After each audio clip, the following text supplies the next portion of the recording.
नमस्ते। उम्मीद करता हूँ आप लोग अच्छे होंगे। आज हम सर्वे का फॉर्म जो प्रपत्र 2 है, वो किस प्रकार को भरना है, वो स्टेप बाय स्टेप बताएँगे। 2025 में ये नए नियम के साथ किस प्रकार स्टेप बाय स्टेप भरना है। तो चलिए हम एक केवाला के साथ आपको पूरी प्रोसेस बताएँगे कि इसमें क्या-क्या पेपर लगेंगे और साथ ही इसमें क्या-क्या भराएगा। तो चलिए हम स्टेप बाय स्टेप बताएँगे, आप वीडियो को लास्ट तक देखिएगा ताकि कोई भी स्टेप आपसे मिस ना हो। चलिए हम चलते हैं। सबसे पहले यहाँ पे राजस्व पूछता है, तो राजस्व वो लिखना होता है जहाँ ज़मीन है। तो इसके लिए हम आपको केवाला पे बताएँगे कि राजस्व केवाला में कहाँ अंकित होता है। देखिए, आप नॉर्मली आप चौहद्दी पे जाइएगा, तो आप एक नजरी नक्शा जो होता है, उसमें इंडिकेट रहता है कि नजरी नक्शा मौजा का नाम, थाना नंबर, अंचल, जो इंडिकेट रहता है कि आप इस मौजा का फॉर्म भर रहे हैं।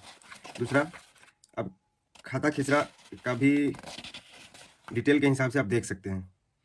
सबसे पहले आप जिस भी मौजा से आपका जहाँ पे ज़मीन है, उस मौजा का नाम यहाँ पे लिखना होता है। तो हम लिखते हैं। इसके बाद थाना होता है, थाना नंबर। ये एक मौजा नंबर ही होता है जो यहीं नजरी नक्शा में रहेगा, या आप यहाँ देख सकते हैं।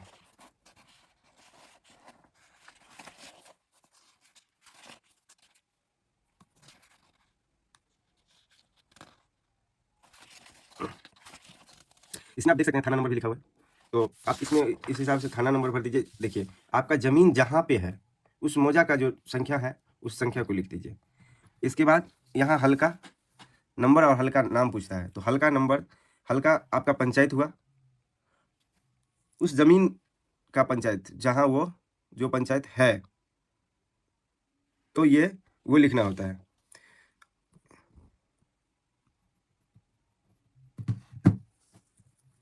इसके बाद आप हल्का नंबर छोड़ सकते हैं, अन्यथा अगर आपको पता है तो आप लिख सकते हैं।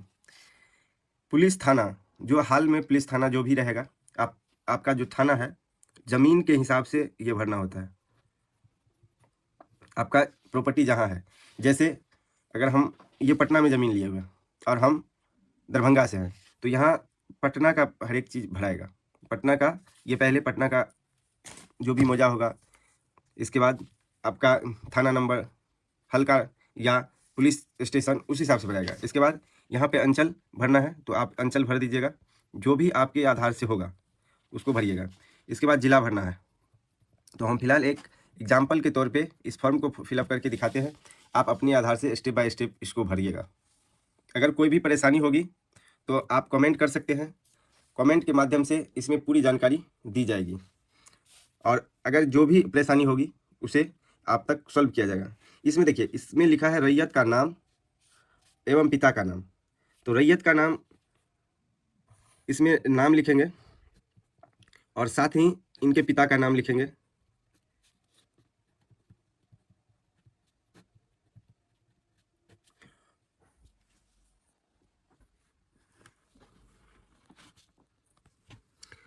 और इसमें आप अपना ग्राम, जो जिस भी मौजा से हैं, आप खुद आपका जहाँ की वासी है वो आप लिख सकते हैं। निज ग्राम या ग्राम आपका जो भी होगा लिख सकते हैं। इसके बाद इसमें अस्थाई पता पूछता है। अस्थाई पता में आप ग्राम, आप जहाँ हैं, आपका आवासीय जहाँ है, आप जहाँ पे रहते हैं, आपका जहाँ घर है, ये भरना होता है।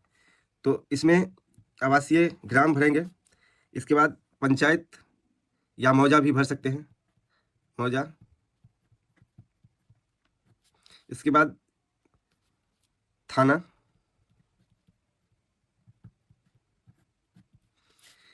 जिला,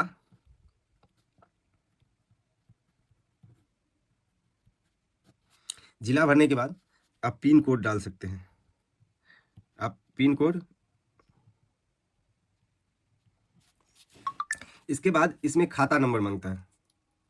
खाता नंबर जो ज़मीन का डिटेल है वो खाता खिसरा जो भी आपका होगा आप इसमें भर सकते हैं। साथ ही रकबा डिसमिल में भरना है। तो हम आपको दिखाते हैं कि खाता खिसरा और रकबा कहाँ लिखा है।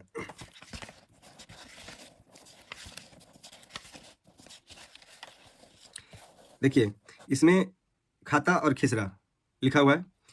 तो एक खाता खिसरा पुराना है और एक नया है। आप इसमें दोनों भर सकते हैं। लेकिन आपके एरिया में जिस प्रकार नए सर्वे का अगर मान के चल रहा है, यानी 1972 का सर्वे के हिसाब से ही आपका सर्वे होगा, तो उस स्थिति में आप केवल नया भी भर सकते हैं।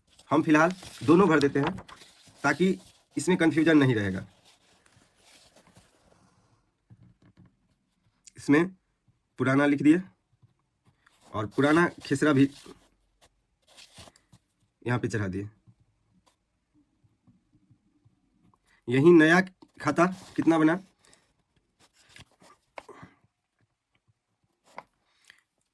नया और खिसरा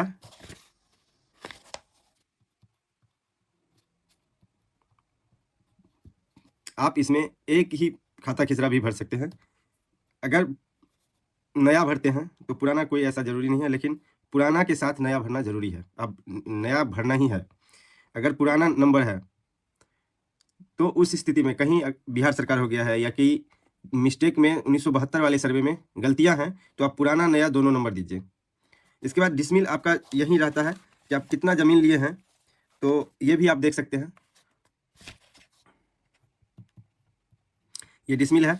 इसके बाद चौहद्दी, वर्तमान में जो भी स्थिति के हिसाब से चौहद्दी है, आप उसमें चौहद्दी डालिएगा कि उत्तर में कौन है, दक्षिण में कौन है, पूरब में कौन है और पश्चिम में कौन है, ये सभी भरना है।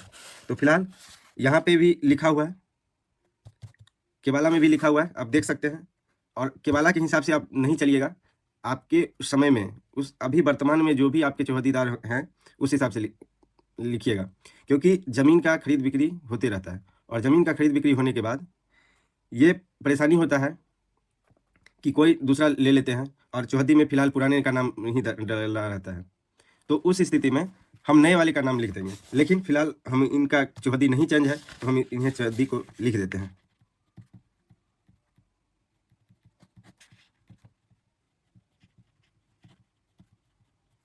देखिए इसके बाद किस्म जमीन का प्रकार बताना है कि आवासीय है, खेतिहर है या जो खेती करने योग्य है।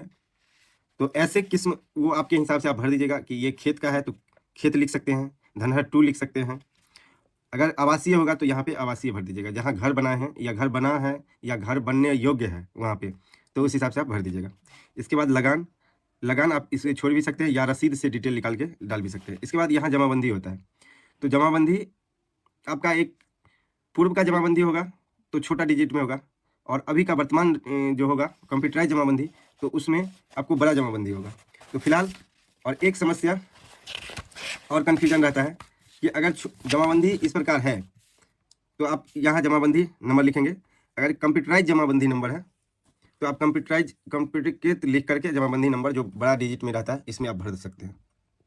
इसके बाद एक और समस्या होता है कि क्या कहते हैं कि नए वाले का तो बहुत सारे को जमाबंदी नंबर लिखा ही नहीं रहता है। उस स्थिति में क्या करना है, तो भाग संख्या पृष्ठ संख्या जो लिखा रहता है वो भी एक जमाबंदी ही है। इसमें तो ये इंडिकेट किया है कि ये इस पन्ने में, इस पेज में इनका खाते का डिटेल लिखा हुआ है, जमाबंदी का डिटेल लिखा हुआ है।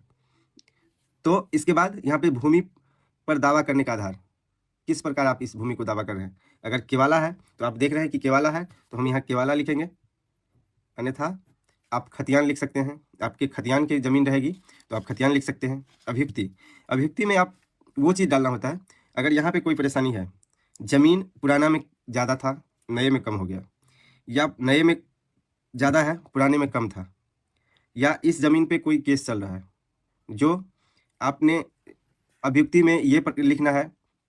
अगर डिग्री आपके नाम से है या किस प्रकार क्या कोई परेशानी है वो आप इसमें लिख सकते हैं, अन्यथा आप इसे छोड़ भी सकते हैं। इसके बाद यहाँ स्थान भरना है, आप जहाँ से फॉर्म भर रहे हैं उसको लिखेंगे। इसके बाद आप यहाँ पे मोबाइल नंबर भरना है। मोबाइल नंबर भरने के बाद आप जब भी फॉर्म को भर रहे हैं उस समय का तिथि भरेंगे और आधार नंबर यहाँ पे लिखना होता है। आधार नंबर लिखने के बाद आप रैयत अगर साइन करते हैं तो साइन कीजिए, अन्यथा अंगूठे का निशान यहाँ पे दीजिएगा। और इसके बाद अगर आप केवाला भरे हैं तो इसके साथ केवाला, रसीद की कॉपी और आधार कार्ड, प्रपत्र 2 और केवाले की जो जिरक्स कॉपी है इसको अटैच करने के बाद PDF 3 MB से कम का PDF बनाकर इसे सर्वे के जो ऑफिशियल साइट है उस पर डालना होता है। तो ये वीडियो लंबा हो जाएगा, फिलहाल हम इतना ही बताते हैं और आगे ऑनलाइन इसे किस प्रकार करेंगे वो भी आपको हम करके ही दिखा देंगे। तो अगले वीडियो में हम आपको दिखाएंगे। फिलहाल इतना जानकारी, आप इस जानकारी से संतुष्ट होंगे तो उम्मीद करता हूँ ये वीडियो आपके लिए बहुत अच्छा हुआ होगा। अगर अच्छा हुआ होगा तो लाइक सब्सक्राइब कीजिएगा, सपोर्ट कीजिएगा, प्यार दीजिएगा और ये वीडियो आपके लिए बहुत ही उपयोगी हुआ होगा। ये 2025 में कुछ नए बदलाव हुए हैं वो भी हम स्टेप बाय स्टेप बता देंगे कि जिस प्रकार। तो चलिए फिलहाल के लिए